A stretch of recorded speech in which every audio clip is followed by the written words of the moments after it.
And frankly, no country can sustain what we're going through with 21 million people allowed to come in from places that we don't want to talk about, but we will. Since Kamala Harris took office, she has presided over a 43% increase in violent crime, including a 58% increase in rape and an 89% increase in aggravated assault. And under Comrade Kamala, assaults on police officers are up a minimum of 32%, and many of them are not reported, and if they are reported, they're not taken down. And shootings of our police officers are up by over 16%. The day I take office is the day that Kamala's crime wave comes to an end. It's a crime wave in our country. We've never seen anything like it. And frankly, you know, we talk about all of the problems that we have, and they list them, and usually the economy is number one. To me, the number one thing that I get spoken to by the people, and I meet so many people, is crime. I mean, they can't believe it. They can't walk out of their apartments and buy a loaf of bread without getting mugged or wrapped or shot. You look at Chicago, it's like, it's not even believable. They had actually, the numbers I read to you were very minor compared to about 2 months ago, where they had 117 people shot and 17 dead in one weekend. Think of it, 117 people were shot and 17 died, and the fake news doesn't talk about it very much. But we take back our country, and we will take back our country very soon for the law-abiding citizens of America, because this is about the law-abiding citizens, not the criminals. They're protecting the criminals and not protecting the law-abiding citizens. We can't let that happen. With your help, we will restore public safety to our streets. We will bring back law and order to our nation. And we will give the heroes in blue the power to legally protect us and the respect that you deserve more than any other group of people, what you have to go through, and then you don't get the backup at all. You're going to have the backup like you never had it before. Well, you had it 4 years ago, but even more so now because they've let it get so out of control. I mean, the only thing good about this period of time, you know, we did great in 2016. We did much better in 2020, I hate to tell you. You know, we did much better, got millions more votes. I was told if you got the same number of votes, you can't lose. We got millions more votes than we got in 2016. And in 2020, with all of that, the only thing good about it is that we see how badly things are. I think the reason the spirit is more now than 2020 or 2016 is because they saw how bad it was. It's been so bad. And we're able to do things, and you can be stronger and tougher and get your job done, because they can't, even radical left people, or at least people that are leaning left, will understand that we have to clean up our crime. You can't have a country like this. There's no country like this, no country. And we're a laughingstock all over the world. Over the past 4 years, Kamala Harris and the radical Democrat Party have led a war on law enforcement in America. They're against you so strongly. As a result, families that do everything right and carry this country on their shoulders have watched helplessly as their communities dissolved all around them. Kamala Harris and the radical liberals force anarchy on the American people while they live in safety, in many cases behind walls. You know that? Nancy Pelosi has a big wall wrapped around her house. Of course, it didn't help too much with the problem she had, did it? But she had a big wall wrapped around her house. But then she says, we don't want to, you have no idea what it was to get the wall done. Kamala Harris opposed me, Nancy Pelosi, everybody, the Democrats largely, not all of them, but they largely opposed it, but we got it built. I actually took it out of the military. I considered it an invasion because dealing with Congress is so crazy. I said, okay, ready? We're going to take $10 billion out of the military budget. You're going to buy about 3 less Army tanks. And we're going to build a wall because this is an invasion of our country. As soon as I said that, everybody said, you're right. And we did. We built over 571 miles of wall. And that's what gave us the best. We had the best border numbers in history. And now we have the worst border numbers in history. There's never been anything like it. And I pulled down a chart, if you remember, about 2.5 months ago on my right. I said, I'm so proud of that chart. Now I love it more than almost anything in the world. I love it more than I even love the police. Can you believe it? No, I pulled down a chart. I always look to my left, always, and I seldom use it. I use it maybe 20% of the time for speeches, but it's always on my left. It's always at the end of the speech. And this time at the beginning of the speech, I said, pull down that chart.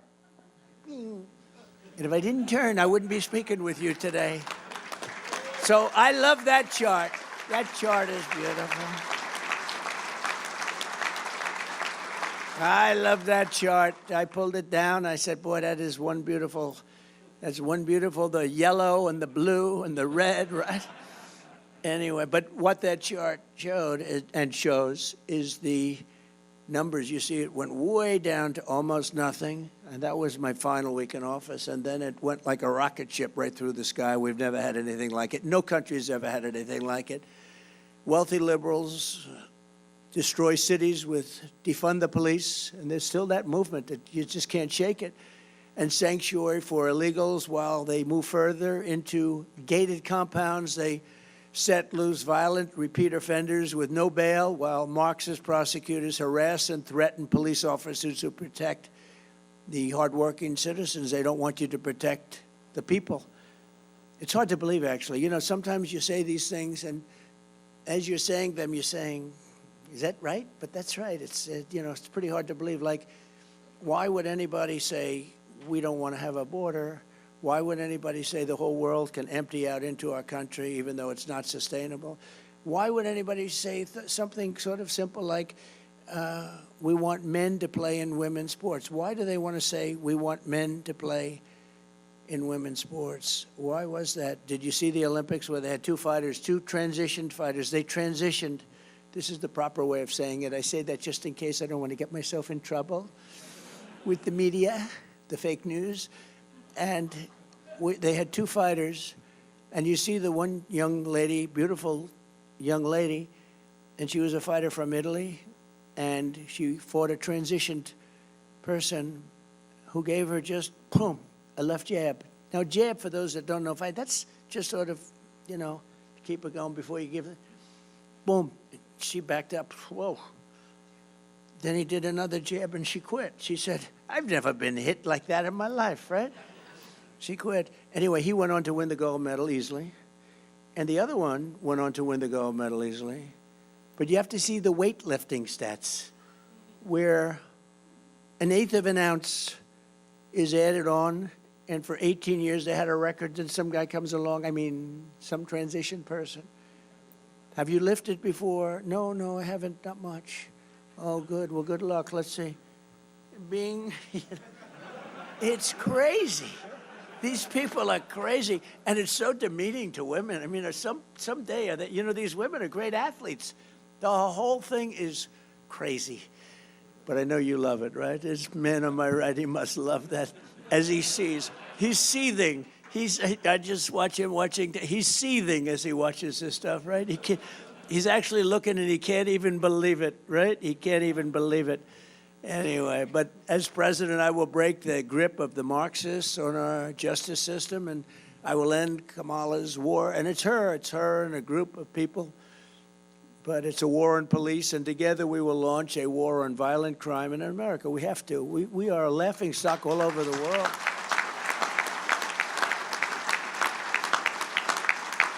You know, everyone's always talking about these terrible countries to live in, that regime and this or that.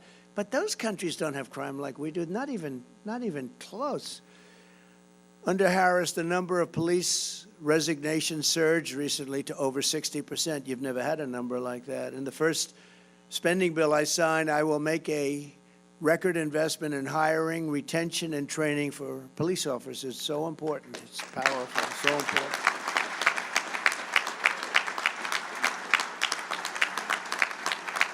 And you remember when I was president, I gave you billions of dollars worth of military equipment that was unused. It was in the storage rooms. We talked about it. It was in the storage rooms. We talked about it. Remember that a few years ago? And I made it available to the police. I took such heat. They said, it looks too powerful. It looks police-like. I said, isn't that a good thing? I mean, that's a good thing. But I gave you billions of dollars. It was sitting there drawing dust, billions and billions. It had storage houses.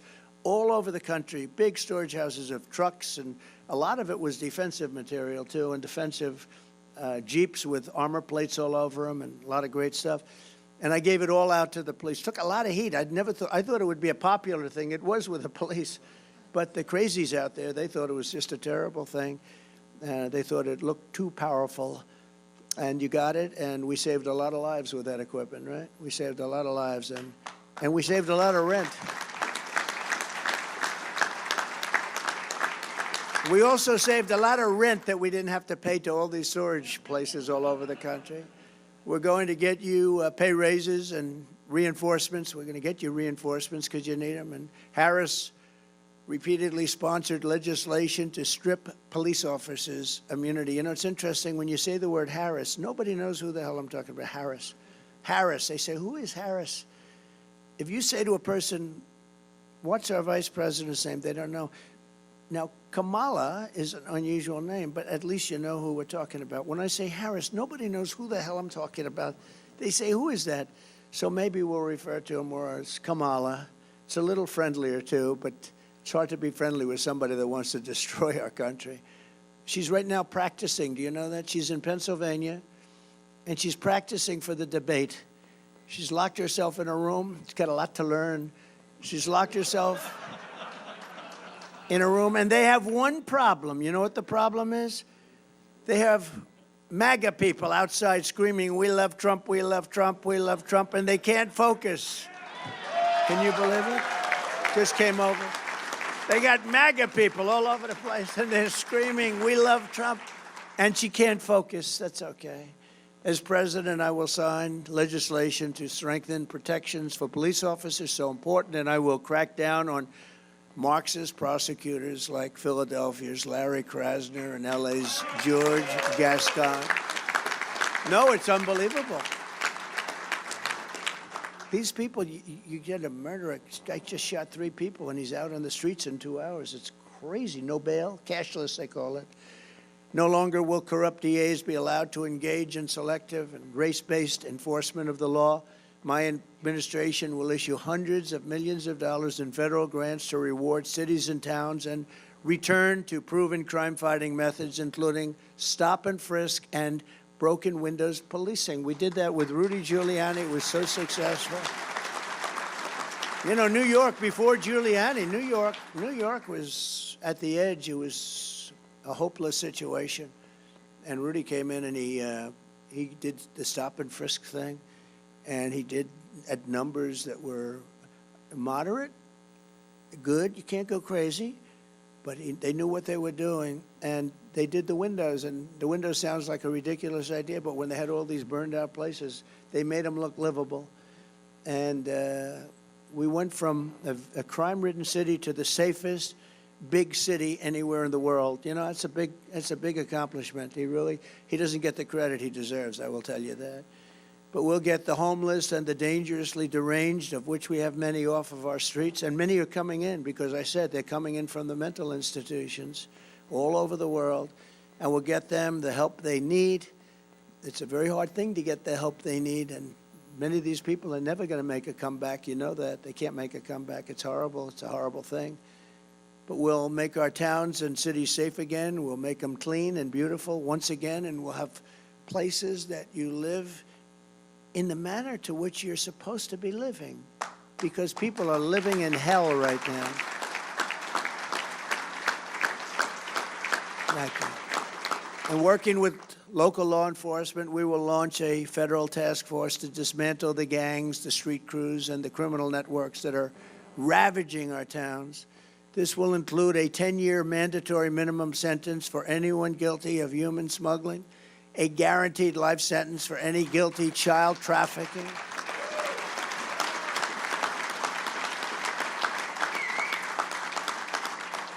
and the death penalty for drug dealers and anyone guilty of child or woman sex trafficking, which they are doing at numbers which are massive. And we're also calling for a strong death penalty for anyone who kills a police officer. Right? We'll get that done. We'll get that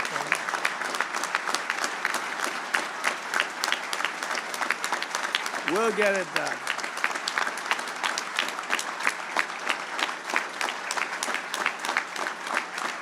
Thank you. Thank you. Kamala actually claims that crime is down on her watch. Can you believe this? Crime's down. They lie. Crime's down. Crime is through the roof. They forgot to include about 9 cities that are the worst cities in the world. You know, they forgot to include Chicago and a few of the others. And that was the FBI. That's a shame. They issued stats, and everybody was surprised that crime was about the same or maybe a little bit down.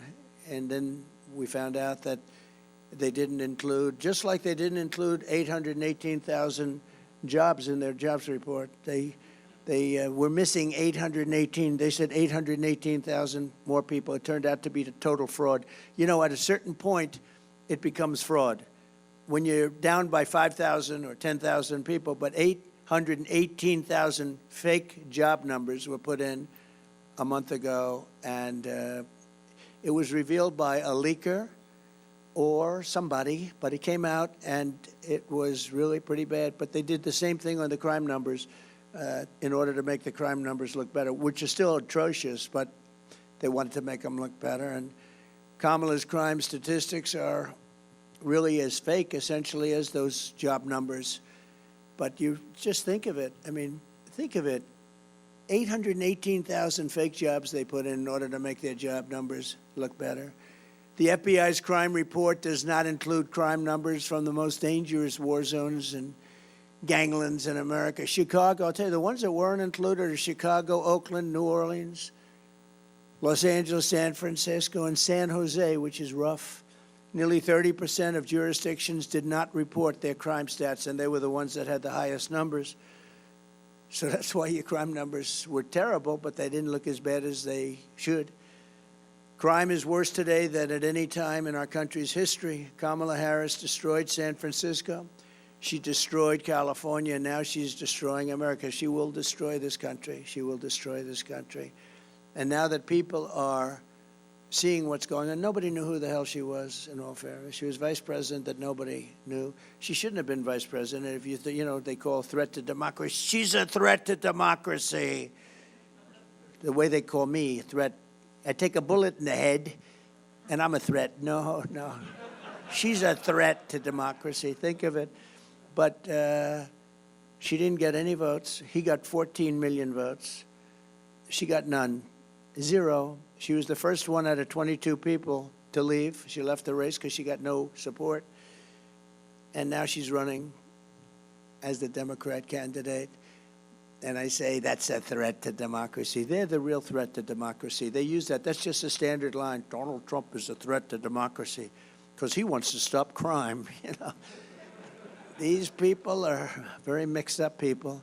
This November, the law-abiding citizens of our country are going to tell her, Kamala, you've done a horrible job. Remember The Apprentice? You couldn't be worse, and we're not going to let you do it again. Kamala, you're fired. Get out of here. Get out of here.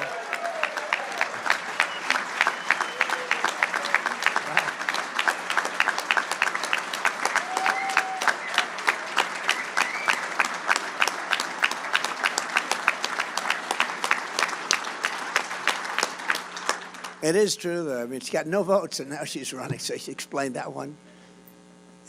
It's not the Democratic way. It's not a Democrat. You know, I never call it, they call it the Democratic Party because it sounds so nice. I call it the Democrat Party. It's actually the Democrat Party.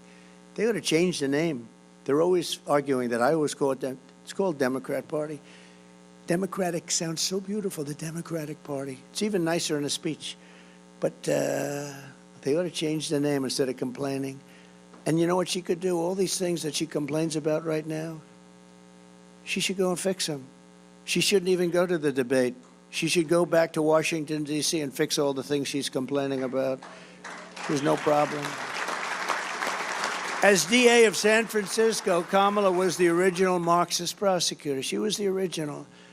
She shielded illegal alien crack dealers from deportation at a level that nobody had ever seen before. She refused to seek the death penalty for an animal who killed a police officer. She didn't even call the officer's family. She refused. She didn't want to call his family. As California Attorney General, Kamala redefined sex trafficking, and child sex trafficking, and assault with a deadly weapon, and rape of an unconscious person as totally nonviolent crimes. Kamala then called herself a leader of the movement for no cash bail. She was very proud of that, no cash bail. That has done more to hurt our cities than almost anything I can think of, where these people are getting out of jail 1 hour later. They don't even see the jail, and they're violent criminals, and they're out of jail immediately. She called for abolishing ICE, and these ICE people are incredible patriots, and they have a tough job, and you work with them very closely, but they are incredible, and they're tough, and they love our country. And ending all jail sentences for parole violators. No more jail sentence. What's the purpose of even reporting if you don't go to jail for parole violations? Unless, again, you're involved in political activity, meaning you want to run a democratic country, you want to run a country that is based on fair and free voting, you're in serious trouble if you get caught trying to find out what are the real results of an election. It's an amazing thing. Do you ever see that? They go after the people that are looking at the crime, and they do terrible things to them. But the people that committed the voter fraud and everything, they can do whatever they want to do. It's so crazy. And I hope you, as the greatest people, just as great as there is anybody in their country, I hope you watch for voter fraud. So it starts early, you know. It starts in a week, but I hope you can watch, and you're all over the place. Watch for the voter fraud, because we win. Without voter fraud, we win so easily. Hopefully we're going to win anyway, but we want to keep it down. You can keep it down just by watching, because believe it or not, they're afraid of that badge. They're afraid of you people. They're afraid of that more than anything else. They're afraid. So I hope you can watch. During the 2020 riots, Kamala Harris urged her followers to donate to a fund to bail out violent rioters, arsonists, and looters out of jail. You remember in Minnesota, one of the criminals she helped bail out of jail went on to murder a man in St. Paul, shooting him 6 times in the head and torso. Most disqualifying of all, Kamala Harris endorsed defunding the police, and she endorsed it for so many years. No politician who endorsed Marxist defund the police lunacy should ever be the president of the United States, because that's your philosophy.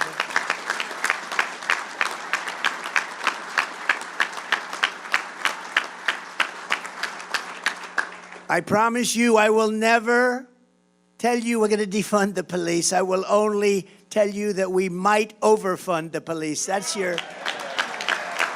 We'll be over budget. I'll have to call up Patrick and say, Patrick, we're over budget. I'm sorry. We're over budget, Patrick. I'm sorry. He'll say, it's okay. Don't worry about it.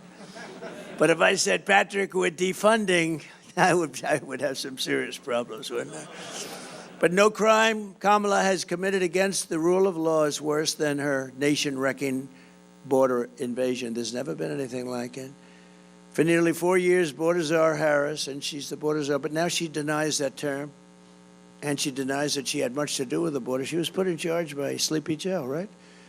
And who likes, let me have a free poll, please. I love these free polls. You know, you go out to a pollster, they charge you $300,000 for a stupid poll. They interview like 200 people, and they send you numbers. I don't even think they leave the office. I think they just make them up. Let's see, it's 51 to 49. And, but here I get a truth. If you had a name, and he's gone now, so don't worry about it, but just out of curiosity, who likes Crooked Joe? Who likes Sleepy Joe? Who likes Crooked Joe? Who likes Sleepy Joe? Yeah, a lot of people do. Well, now he's got plenty of time to sleep. You ever see a guy, somebody told him he looks great in a bathing suit on a Monday, Tuesday, Wednesday, Thursday, and Friday during the week, and he goes to the beach with a thing that's built, you know, it's built for children to lift up. You know, it's aluminum, and he can't lift it. He can't lift his feet out of the sand. And then he's dead, cold, knocked out, sleeping. And I say, you know, if I ever hit that kind of a condition, and hopefully it won't happen for a long time, the last thing I'm going to want to do is be sleeping with cameras all over the place taking your picture. I don't want to be sleeping in public. He sleeps like, I've never seen anybody sleep like that. He hits the chair, and he's within seconds, he's gone, he's out. And he's a 6 handicap, yeah. You ever see him swing? He goes like, the ball goes 3 yards if he's lucky, if it doesn't go backwards. Somebody said, that angered you, because they said I was very good in the debate. John King from CNN, that was one of the great debate performances. I didn't think about it, but they said the only time he got angry was when he said he was a 6 handicap. And did you notice he said, I'm a 6 handicap. He always says 6.2, he wants to be accurate. The guy's not a 100 handicap. He couldn't break 200. I offered him $1 million if he could break, you saw that. Now, a 6 handicap can easily break 100, right? Easily for those golfers. I said, $1 million to your favorite charity. If you go out, just at a nice course, we'll pick from the blue tees, like middle tees. If you can shoot 100, $1 million. They never heard back from him, But did you notice he said, I'm a 6 handicap? And then within about 30 seconds, he said, well, I'm an 8 handicap. I said, that was quick. We got him up 2 strokes. Yeah, they said I was the most angry when I heard that, because it may have been more fabricated than almost anything else he said. Anyway, no, that's the whole story with these people. Look, they lie and they cheat, and they've destroyed our country. They've destroyed our country. He's the worst president our country's ever had. She's the worst vice president. There's never been such destruction, and I mean a war that would have never been had. There's no way Russia was going in. I know Putin very well. He was not going in. There's no way that Israel would have been attacked on October 7th. We wouldn't have inflation. You wouldn't have had that travesty in Afghanistan, the most embarrassing day in the history of our country. No, we've never had a person like this. But of all of them, I think allowing 21 million plus people to come in from places unknown, I really think it's probably the hardest thing to solve, and it's the worst thing that's happened to our country. But they've invaded our country, and as I said, they came from the prisons and the jails and the mental institutions, and more terrorists than we've ever seen come into our country. We actually had a year where Border Patrol said that we had no terrorists. I didn't believe it, but I love it. 2019, they said no terrorists have come into our country. None. I don't believe it. I don't believe it, but I use it anyway because it's what a stat. But they said, but we were very tough on that, and there were very few. I doubt there were. I'm sure there was some, but they said there was 0 terrorists in 2019. Check it out, Border Patrol. And now we have numbers coming in, the likes of which we've never seen. And the worst terrorists in the world, they're coming in from Yemen. They're coming in from all over the Middle East, and they're coming in from places that even you don't want to know about. An estimated 75% of arrests in Midtown Manhattan and over 60% of arrests in Queens are now illegal aliens. Can you imagine that? So much more than half are illegal aliens. And all they do is talk about how people that come into our country illegally don't commit the same crimes as our people. They're so wrong. And they're more violent. They're more violent. Our country is being ravaged by migrant crime like nobody can believe. In June, 12-year-old, and I got to know the parents, Jocelyn Nungari in Texas was tied up, assaulted, and strangled to death by migrant criminals from Venezuela that Baltazar Harris released into our country. In February, an illegal alien shot 3 D.C. police officers right through a door. In June, an illegal alien shot 2 NYPD officers, 1 in the chest, 1 in the leg. Many have died. Many have died. You could go over these stats all day long. Death. In July, another illegal alien reportedly shot a San Antonio police officer with a rifle and shot him in a bad place. Only days ago, a migrant from Haiti who Kamala flew into our country very specially was arrested in Massachusetts for molesting a 10-year-old boy. Last month, another Haitian migrant was arrested in the same state for raping a 15-year-old girl.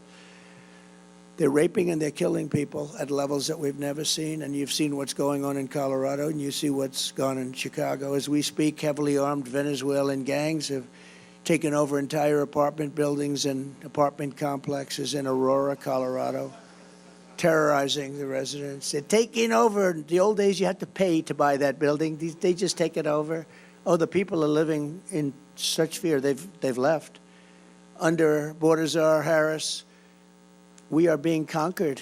We're being actually conquered, if you think of it from within. But as soon as I'm back in the White House, the conquest will end and the great liberation of America will begin, and you're going to be the ones leading the pack.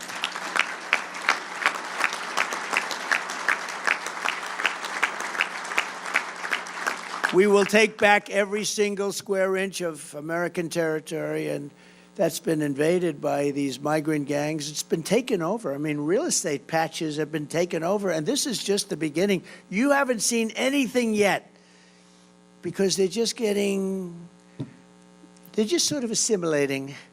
And how about what they're doing to our schools? They're going into schools, they're beating the hell out of our other pupils. We're giving them chairs, and we're telling people that have been there, families that have had their children in that school, you can't go to that school anymore.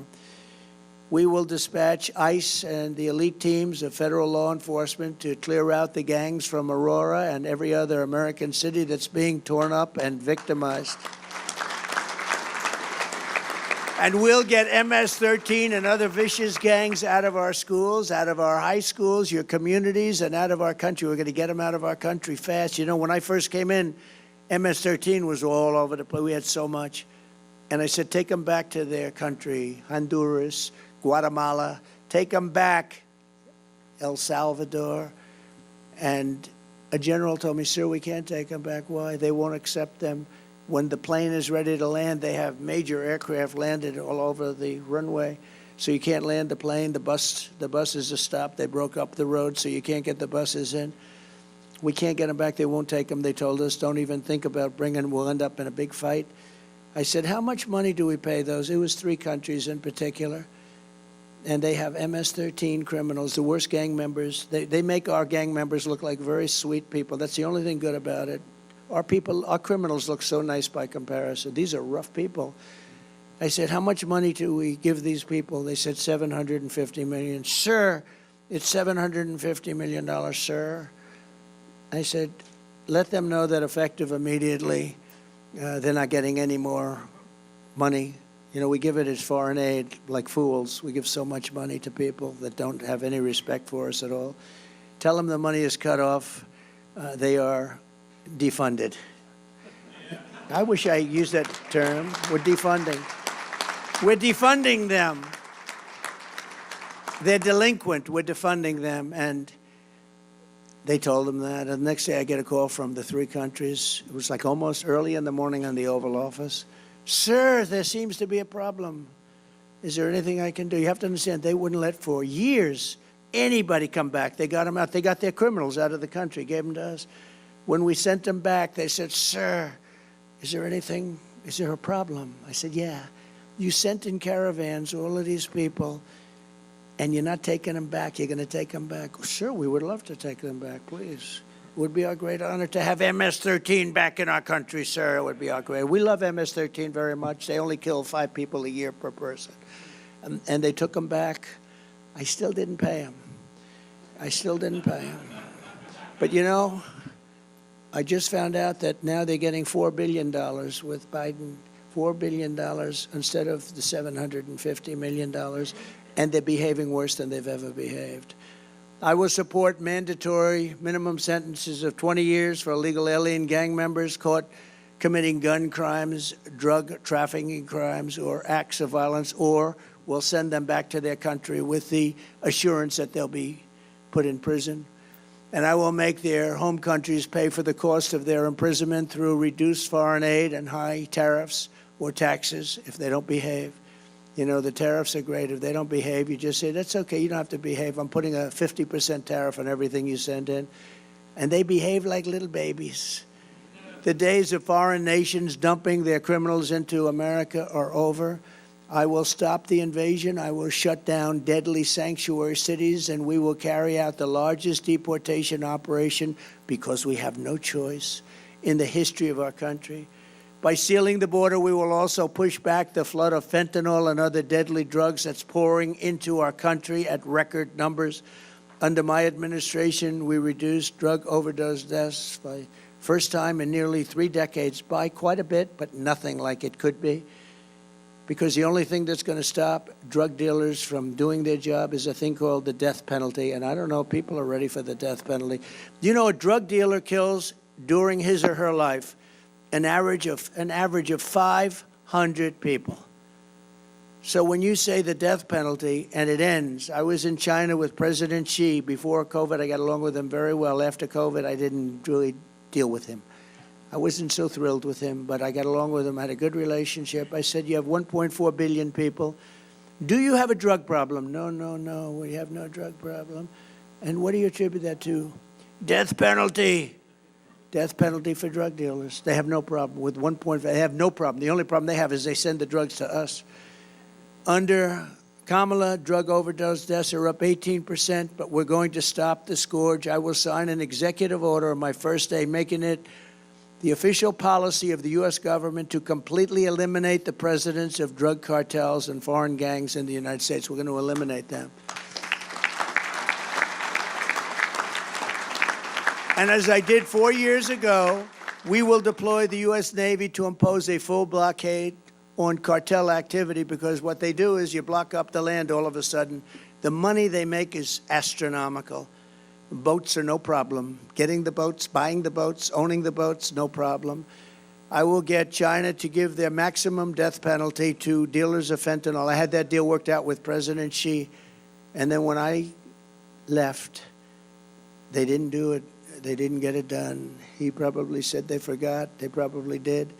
But we had a deal where he was going to impose the maximum penalty, which was death, on dealers that were sending fentanyl to the United States. How good would that have been? Starting on November 5th, the most important day in the history of our country, no neighborhood will be left to rot from the plague of drugs. No citizen will be abandoned to migrant gangs, and no community will be surrendered to violent crime. We will take back our cities. We will clean up our streets. We will restore peace to our schools. And together we will make America safe again for citizens of every race, religion, color, and creed. Together, we will make America great again. And thank you very much for this great honor of the endorsement. God bless you. God bless our great police. And God bless America. Thank you very much, Pastor. Thank you very much.